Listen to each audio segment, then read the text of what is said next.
Paglong ka mahawarara tuman ning kache thenai Dikrutpi roilong RCC dolong kasemar bomalong sangti chok che pu akoi piponsi Karbi Student and Youth Council Howraghat Regional Council atum ningkang samsi chepaklang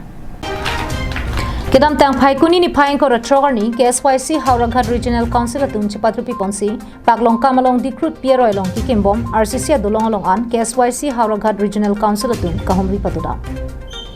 Bangso hut mai phulong sudaring lengpen kongchun bang edison tok biatum ke japona hut KSA paglong kamaru atum chetong hut Bangso kahumri da mahut KSYC atum pen kapachinia tengke bangso RCC dolong ki kim kirang pona phan ke en pona sangti ge chokche athe bangso sangti lake ajara lotawi lapen tender ka be pinadi malong pensi kewan lapen thangnat kelang chari ta be pin pensi bangso sangti ke en pusi akoi pipon tes pamika ke sangti si latum phore lapen dikrut asangti ge ajat hinuhoi buchini pa meka ben samela sona scheme ki thelo inglong arat a lifeline a bridge along la sona sang tike na bangen ni ningduk piklo asila da ka chira block authority to ma engineer ben chenglok ISO ben chenglok ka dogbe contractor phanta ni tumpini la dak man si pudak lo jongsi kikim tang an la so sang tipen ka hen da ka sang tipen ke an anabanta la tunchi pakking thune la pen la so sang tipen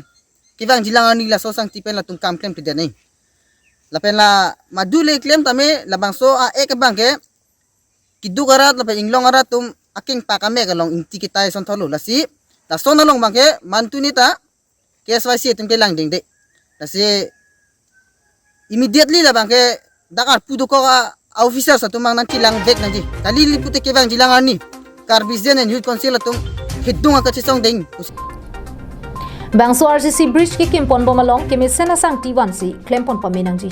jong si klempon pami me pulote KSYC pen bangso puthak sodak pen kachesong padupon ji pusi pherangkia thenglo ningji huda kar juben ka chinya teng de nipulian puni pinya munit bon lapen dopiglang ladak rock ke nangji 28 mm ke nangji dim 25 lason pinak anaki chok chido lasiladak arpu du ko officer satum men nang chilang immediately nang chilang ning kali lipute KSYC tu ki claim nang jian ijakung doko an chisong nang kok walang litong